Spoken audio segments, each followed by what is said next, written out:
सबजनालाई हामी आज लकडाउन पिरियडको तेस्रो क्लास अध्ययन गर्दैछौँ। यदि पहिलो र दोस्रो भिडियो हेर्नुभएको छ भने त्यसमा हामीले पहिलो क्लासमा ट्युले सोधेका प्रश्नहरूमध्ये प्रश्न के थियो भन्दा express mathematically conditions for consumer's equilibrium for one commodity case and two commodity case, यानी वन कमोडिटी केस र टू कमोडिटी केसमा कन्ज्युमर इक्विलिब्रियम पोइन्टमा कसरी पुग्दो रहेछ यसलाई म्याथमेटिकली एक्सप्रेस गरिदिनुस्। 2 मार्क्सको क्वेसन सोधेको थियो, हामीले त्यसमा डिस्कस गरेका थियौँ। हाम्रो सेकेन्ड लेक्चरमा marginal rate of substitution of x for y निकाल्न भनिरहेको थियो, जसमा कि हामीलाई 5 वटा कम्बिनेसन्स दिएका थिए। गुड्स एक्स र गुड्स वाई दिएको खण्डमा एमआरएस एक्स वाई कसरी निकालिन्छ भन्ने दोस्रो प्रश्न थियो। यो पनि 2 मार्क्सकै क्वेसन सोधेको थियो। आज हामी ट्युले 2072 सालमा सोधेको प्रश्नतिर जाउँ। यो पनि 2 मार्क्समा सोधेको रहेछ। प्रश्न यस प्रकार रहन गएको छ।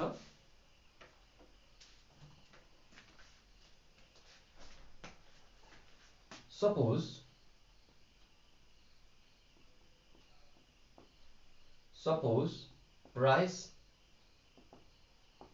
of goods X and Y and goods Y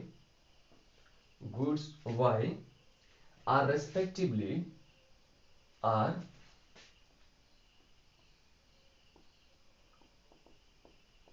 respectively rupees 20 and rupees 10. The consumer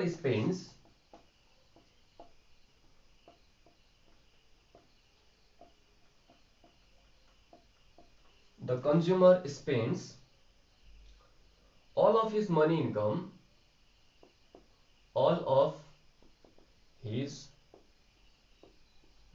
income rupees 2000 on goods X and Y. Derive the budget constraint.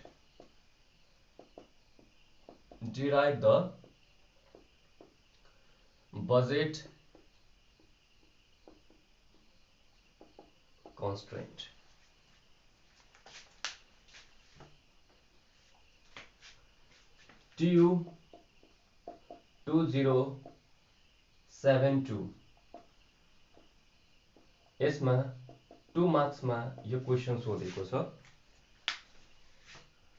अब यसलाई सल्भ कसरी गर्ने लेख्नुस्। सल्युसन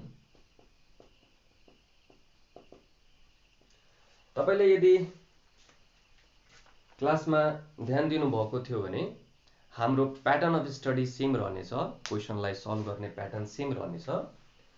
प्याटर्न के हो भन्दाखेरि सबभन्दा पहिला हामीले दिएका कुराहरूलाई लेख्छौं, गिभन आइटम्स लेख्छौं। सर गिभन आइटम लेखिसके त्यसपछि फर्मुला लेख्छौं, रेलिभेन्ट फर्मुला भनेको के हो सर? यानी यो क्वेसनलाई सल्भ गर्न प्रोबेबल फर्मुला। सर फर्मुला पनि लेखेँ, त्यसपछि के गर्ने? त्यसपछि त्यो फर्मुला लेखेको एक्रोनियम शब्दहरूलाई तपाईले शब्दमा लेख्नुपर्छ। यानी जे फर्मुला लेख्नु भएछ त्यसलाई वर्ड्समा, त्यो एक्रोनियमलाई वर्ड्समा एक्सप्रेस गर्नुपर्छ। ठीक छ सर, गिभन पनि लेखेँ, फर्मुला पनि लेखेँ, एक्रोनियम्सलाई वर्डमा पनि लेखेँ। त्यसपछि के गर्ने? पुट अप गर्ने भ्यालु। सर भ्यालु पनि राख्दिए। अब के गर्ने? जे क्वेसनले सोधेको छ त्यो निस्किन्छ र फाइनली तपाईले कन्क्लुजन लेख्नु पर्ने हुन्छ, किनकि यो ब्याचलर्स लेभल हो। ब्याचलर्स लेभलमा त प्रपर फर्मेट अनुसार जानु पर्ने हो। ल सर, त्यसो भए मलाई एकपटक गरेर देखाउनुस्। ठीक छ, अब हामी गर्दै छौं। सबभन्दा पहिला लेख्दै छौं गिभन। के दिएको छ price of goods x price of goods x equal to ₹20 sir मलाई योलाई नोटिङ गरेर लेखिदिनुस् ठीक छ px लेखिदिनु फेरि प्राइस अफ गुड्स y दिएको छ ₹10 गुड्स y सर नोटिङ गरेर देखाइदिनुस् ठीक छ py is equal to ₹10 total money income दिएको छ the consumer spends all of his money भनेको टोटल मनी अफ कसको total money income of consumer total money income of consumer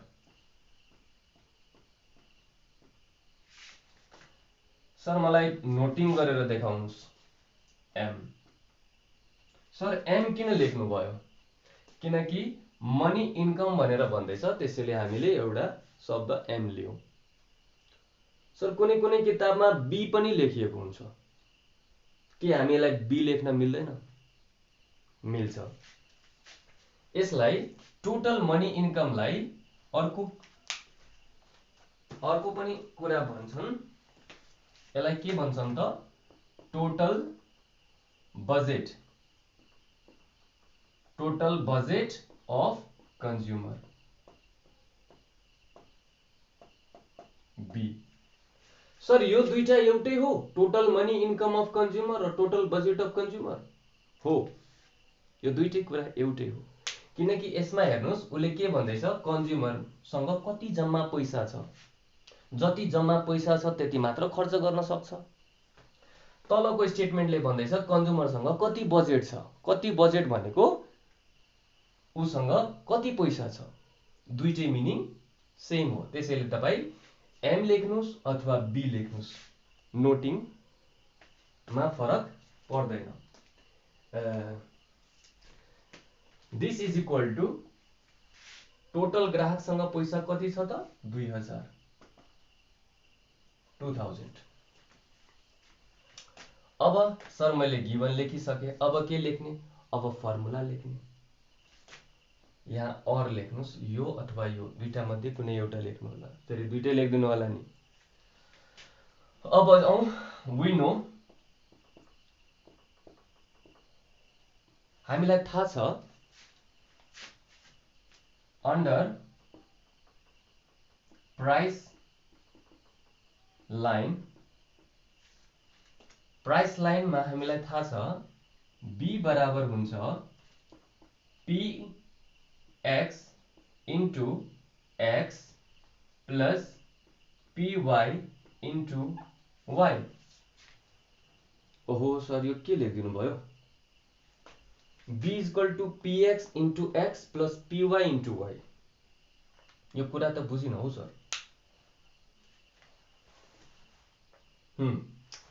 यसमा मानौ कि उसँग पैसा सीमित छ किनकि बजेट कन्स्ट्यान्ट छ र त्यो बजेटलाई उले यसमा x कमोडिटीमा र y कमोडिटीमा एलोकेट गर्छ त्यसो भए हामीहरुलाई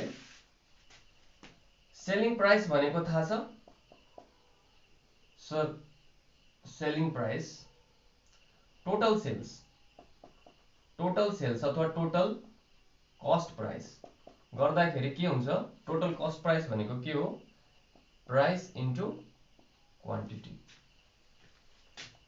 cost price into quantity total sales price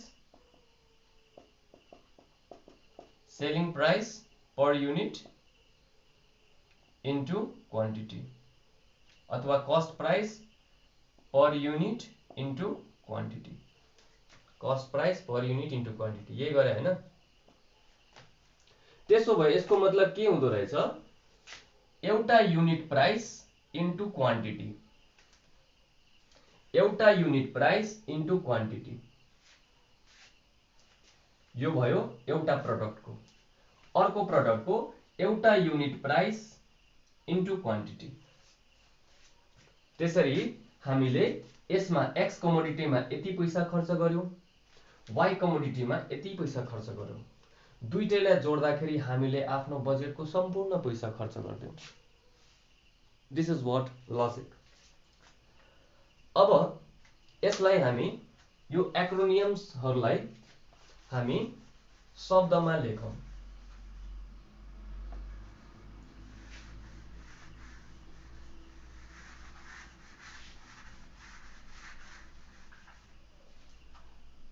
where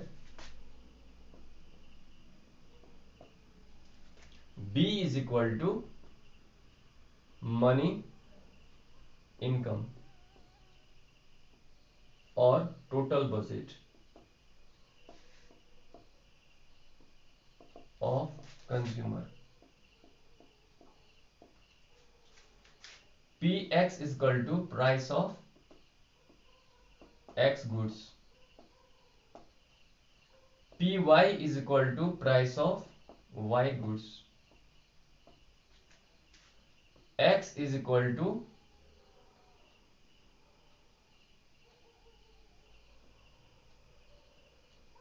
X goods in unit.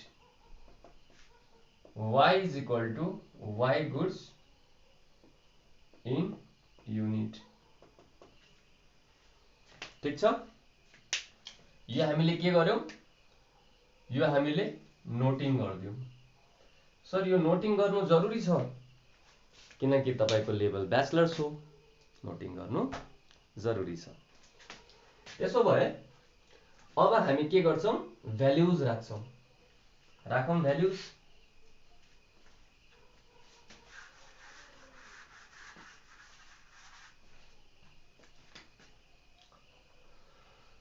और B is equal to Px को ठाउँमा के राख्छौं? 20 into X plus Py को ठाउँमा के राख्छौं?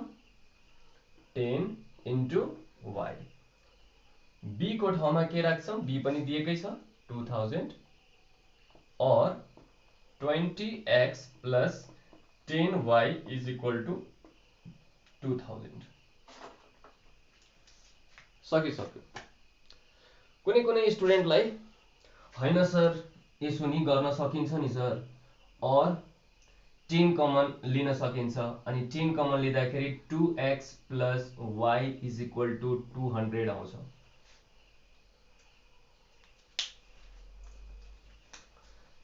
यसो नि सल्भ गर्न सक्छ नि सर। यो भन्नु र यो भन्नु एउटै हो त। त्यसैले कि यो लेख्नु कि यो लेख्नु,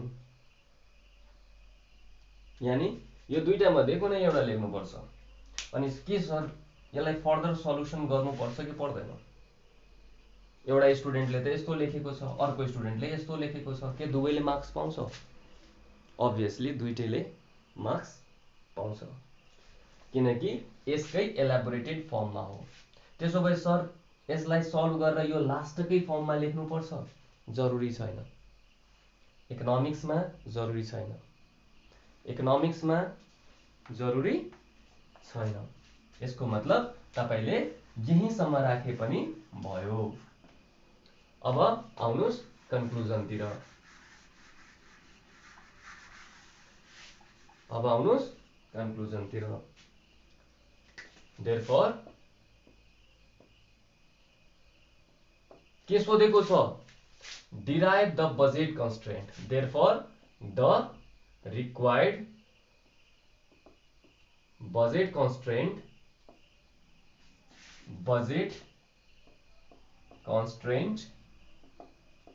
is के त 20x plus 10y is equal to 2000.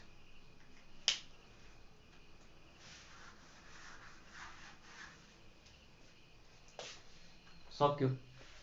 हेर्दाखेरि यति लामो देखियो तपाईलाई, तर यदि प्र्याक्टिस गर्नुभयो भने 2 मार्क्स को हो, लगभग 3.5 मिनट्समा तपाईको यो सकिन्छ। पेपरमा यदि बनाउनु भयो भने 3 देखि 3.5 मिनट म्याक्सिमम लाग्छ।